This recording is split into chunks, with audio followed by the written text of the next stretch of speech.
ప్రభువును రక్షకుడైన యేసు పరిశుద్ధ నామం నందున దేవుని సంఘం ప్రియుని బిడ్డలారా మరో కాల సమయం దేవుని వాక్యం ధ్యానించడానికి ముందుగా ప్రార్థన చేస్తున్నాం. ప్రార్థన కృపగల తండ్రి దయగలమైన శ్రేణి బంగారు పాదాలకు లేకలేని వందనాలు స్థితులు స్తోత్రములు గతించిన రాత్రంతా నీ రేఖల చాటును కాచి కాపాడి సంరక్షించిందేవా మరో కాల సమయం సజీవ లేఖను చేరి ప్రార్థించుండగా వాక్యమైన దేవుడు వాక్యం నాతో మాతో మాట్లాడి మీరే మహిమ గంత ప్రభావాలు పొందమని చేస్తున్నాం నడుస్తున్నాం తండ్రి.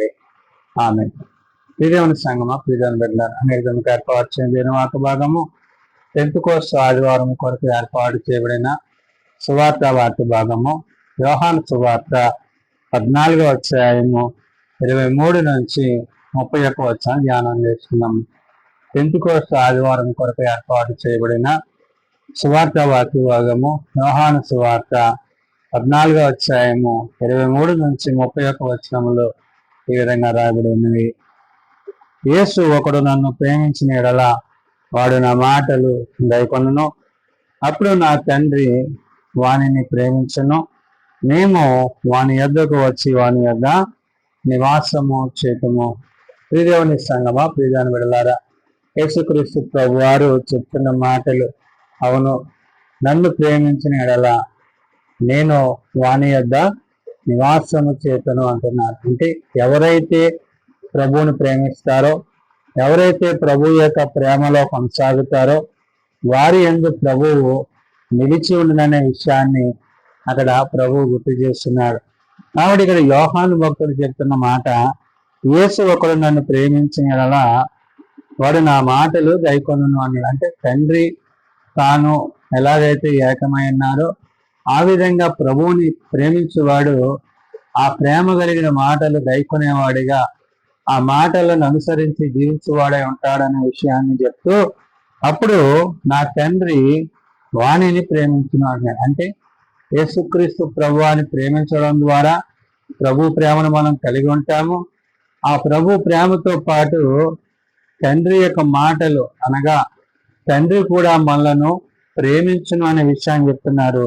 అప్పుడు నా తండ్రి వాణిని ప్రేమించును, మేము వాని యొద్దకు వచ్చి వాని యొద్ద నివాసము చేతము. అంటే తండ్రి కుమారులు నివసించే స్థితిని ఆయనను ప్రేమించు వారు కలిగి ఉంటారనే విషయాన్ని ప్రభు ఇక్కడ మరి గుర్తు చేశారు. కాబట్టి ఇక్కడ మనం యేసు ప్రభు అని ప్రేమించడం ద్వారా తండ్రి ప్రేమను ప్రభు ప్రేమను పొందిన వారమై ఉంటాము. ఆ ప్రేమ మన యందు నిలిచి ఉండననే విషయాన్ని గుర్తు చేస్తూ నన్ను ప్రేమింపని వాడు నా మాటలు గైకొనడు.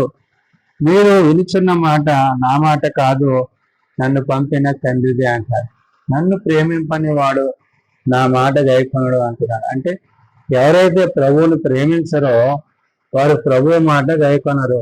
అంటే ప్రభు మాట వినక విడిచిపెట్టువారుగా వారు ఉంటారు. కాబట్టి విని విశ్వసించువారు ఆయన మాటలందు నిలిచేవారు ప్రభుతో ఉంటారు. తండ్రి కూడా వారిని ప్రేమించును.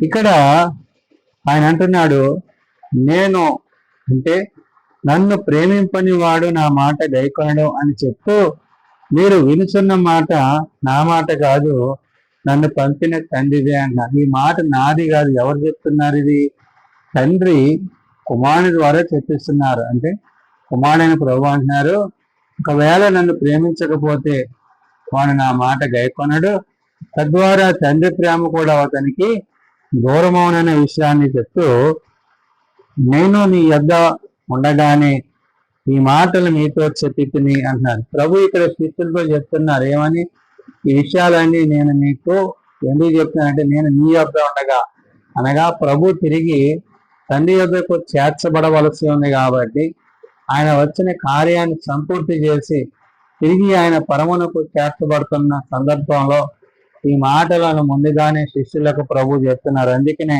నేను మీ యొద్ద ఉండగానే ఈ మాటలు మీతో చెప్పి తిని ఆదరణకర్త అనగా తండ్రి నామమున పంపబోవు పరిశుద్ధాత్మ సమస్తమును మీకు బోధించి నేను మీతో చెప్పిన సంగతులన్నిటినీ మీకు జ్ఞాపకము చేయను అన్నారు. అంటే ఏ విషయాలైతే మీరు విని విశ్వసించి ఆ విన్న వాటి ప్రకారం మీరు జీవిస్తున్నారో అవన్నీ కూడా ఆదరణకర్త పరిశుద్ధాత్మ దేవుడు మీకు తెలియజేయండి అనే విషయాన్ని ప్రభు ఇక్కడ గుర్తు చేశారు. అందుకనే అంటున్నారు, ఆదరణకర్త అనగా తండ్రి నా నామమున పంపబోవు పరిశుద్ధాత్మ అని. అంటే ఇప్పుడు తండ్రి అయిన దేవుడు యేసుక్రీస్తు నామములో మరి పరిశుద్ధాత్మను పంపబోతున్నారు. ఆ పరిశుద్ధాత్మ దేవుడు సమస్తమును మీకు బోధించి నేను మీతో చెప్పిన సంగతులన్నింటినీ మీకు జ్ఞాపకం చేయను. అంటే ఏవైతే యేసు ప్రభు వారు మనకి చెప్పారో ఆ విషయాలన్నీ మరొకసారి ఈ పరిశుద్ధాత్మ దేవుడు మనకి గుర్తు చేయననే విషయాన్ని ఇక్కడ యోహాను గారు తెలియచేస్తూ, శాంతి మీకు అనుగ్రహించి వెళ్ళుచున్నాను, నా శాంతిని మీకు అనుగ్రహించుతున్నాను అంటున్నారు. ఏంటి శాంతి అంటే, ప్రభు మరలా తిరిగి రాబోతున్నారు.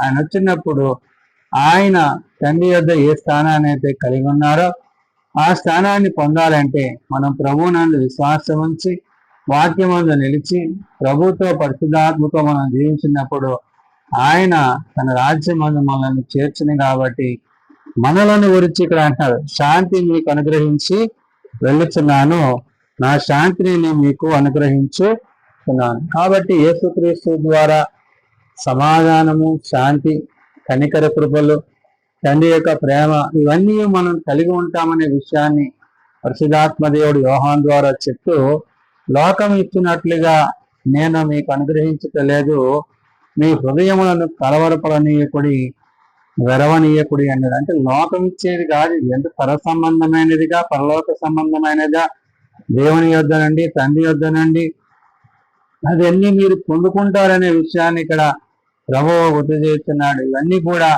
ఆదరణకర్త యొక్క అనుగ్రహాన్ని బట్టి ఆదరణకర్త ద్వారా ఇవన్నీ ఆదరింపబడుతూ ఆ ఆత్మయందు మీరు నిలిచివారే ఉంటారనే విషయాన్ని ప్రభు ఇక్కడ గుర్తు చేస్తున్నారు. కాబట్టి మీ హృదయములను కలవరపడనీయకుడి, వెరవనీయకుడి అంటారు. అంటే మీ హృదయాలను కఠినపరుచుకొనక మీ హృదయమందు వాక్యము చేత ఆత్మ చేత నింపబడుతూ వాక్యధారి శరీరధారి అనే క్రీస్తును కలిగిన వారే ఆత్మయందు నిలిచిన వారే ఉండాలనే విషయాన్ని ఆనాడు ప్రభు అక్కడ శిష్యులకు ఈ విషయాలను చెప్తూ, నేను వెళ్ళి మీ యొద్దకు వచ్చేదనని మీతో చెప్పిన మాట మీరు వింటిరి కదా, తండ్రి నాకంటే గొప్పవాడు గనుక మీరు నన్ను ప్రేమించినలా నేను తండ్రి యొద్దకు వెళ్తున్నానని మీరు సంతోషించరు. కాబట్టి నేను తండ్రి యొద్దకు వెళ్తున్నాను కాబట్టి ఈ విషయాన్ని మీరు గ్రహించి అర్థం చేసుకొని సంతోషించండి. ఎందుకంటే తండ్రి నాకంటే గొప్పవాడు కాబట్టి, అంటే ఆ ఉన్నతమైన స్థానానికి, ఉన్నతమైన స్థితికి నేను ఎలాగైతే వెళ్తున్నానో నా యందు విశ్వాసం ఉంచి నా యందు ప్రేమ ఉంచిన వాడు కూడా ఆ స్థితిలోనికి రాగలుగుతాడు. అంటే తండ్రితో, కుమారునితో, పరిశుద్ధాత్మతో సదాకాలం ఉండేవాడై ఉంటాడనే విషయాన్ని ప్రభు ఇక్కడ గుర్తు చేశారు.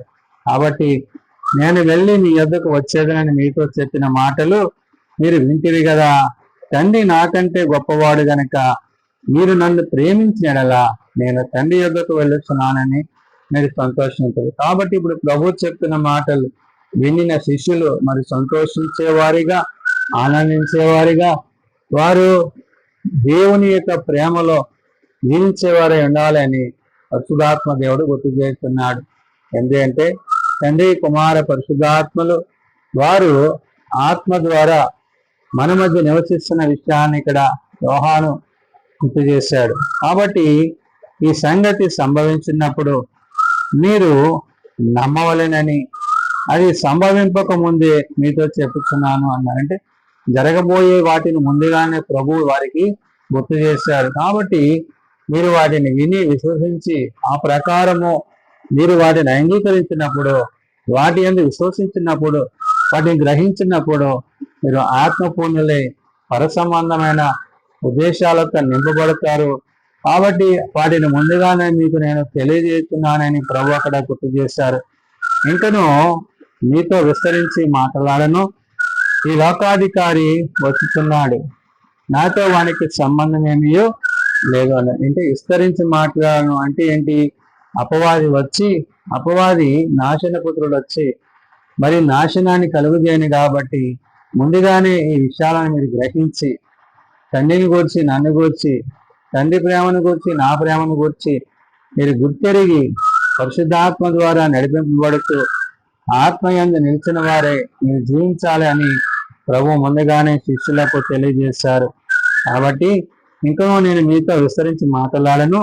ఈ లోకాధికారి వచ్చుతున్నాడు, నాతో వానికి సంబంధం లేదు అని. అంటే అపవాది యొక్క ఉద్దేశాలకు ఆలోచనలకు చోటేక మీరు ఆత్మయందును నా యందును తండ్రి యందును నిలిచి ఉండని విషయాన్ని చెప్తూ, ఆయనను నేను తండ్రిని ప్రేమించుతున్నానని లోకము తెలుసుకున్నట్లు తండ్రి నాకు ఆజ్ఞాపించిన నెరవేరినట్టుగా నేను ఇలాగునా చెప్పుతున్నాను, లేండి ఇక్కడ నుండి వెళ్ళదాము అంటున్నాడు. కాబట్టి ఇక్కడ ప్రభు చెప్తున్న మాట, మనము తండ్రితో కుమారునితో పరిశుద్ధాత్మతో సదాకాలము మనము జీవించాలి.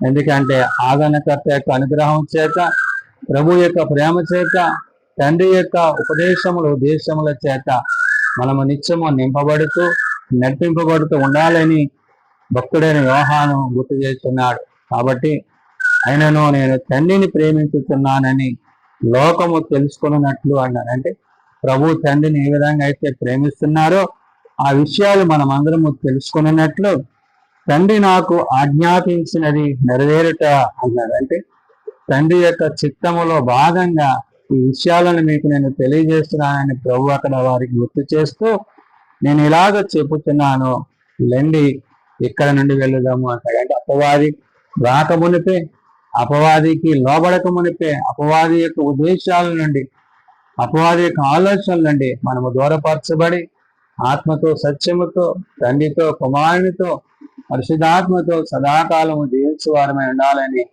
భక్తుడైన యోహాను గుర్తు చేస్తున్నాడు. కాబట్టి ఈ పెంతెకోస్తు దినాన్ని పరిశుద్ధాత్మ దేవుడు ఆ ఆత్మను వారందరిపై నిలిచినప్పుడు వారి వాక్శక్తి కలిగి ఆత్మతో నింపబడి వారందరూ కూడా దేవుని గణపరిచిన వారిగా, ప్రభువుని మహిమ వచ్చిన వారిగా, ప్రభు రాజ్యములో మరి ప్రభు కొరకు ఎదురు చూచే విశ్వాస సైన్య సమూహముగా ఉన్నారనే విషయాన్ని భక్తుడైన యోహాను గుర్తు చేస్తున్నాడు. ప్రార్థన చేసుకున్నాం. ప్రేమ నమ్మకం కలిగిన మా తండ్రి, కృప కలిగిన దేవ, అవును నాయన, నిన్ను బట్టి నీ మాటను బట్టి మేము జీవించుటకు, నీ వాక్యమందు నిలుచుటకు నీ సహాయము మాకు దయచేయండి. బలహీనలను బలపరచువాడవు, రోగులను స్వస్థపరచువాడవు, హాస్పిటల్స్ వద్ద ఇండ్ల వద్ద ఉన్న వారిని ముక్తి లేవనెత్తేవాడవు.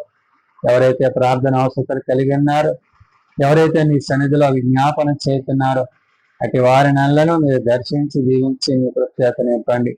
ఈ పెంతెకోస్తు దినాన్ని ప్రభువా, ఆనాడు నీ ఆత్మను ఏ విధంగా అయితే కుమ్మరింపజేసి వారందరి నాయన ఆకాశము తెరవబడి అగ్ని వంటి నాలుకల చేత విభాగింపబడి వారి ఆత్మపూర్ణులే నీ అందరి విశ్వాసములో కొనసాగారో, నేడు అట్టి స్థితిని నీ విడలైన మమ్మల్ని అందరినీ అటు వాక్యపు వెలుగులో అటు ఆత్మ చేత మమ్మల్ని అందరినీ నింపి నడిపించమని, జీవము కలగ నీ మాటల చేత జీవింపచేయమని ప్రార్థన చేస్తున్నాం.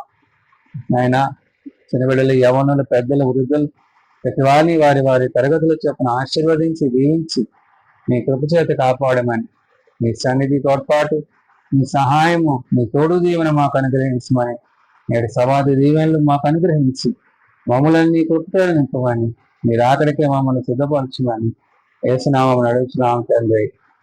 ఆమేన్. పరలోకమందున్న మా తండ్రి, నీ నామం పరిశుద్ధపరచుకోగాక, నీ రాజ్యం వచ్చుగాక, నీ చిత్తం పరలోకమందు నెరవేర్చినట్లు భూమి మీద నెరవేరుగాక. మానవుల ఆనాడు మాకు దయచేయండి. మనల్ని అపరాధం చేసిన వాడిని మేము క్షమించిన ప్రకారం అపరాధంలో క్షమించు. శోధనలోకి ఏకాభిప్రాయంగా తెలుసు. రాజ్యము, శక్తి, మహిమ నిరంతరము నీవే తండ్రి. ఆమేన్.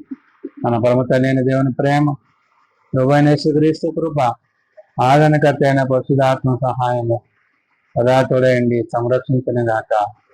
ఆమేన్.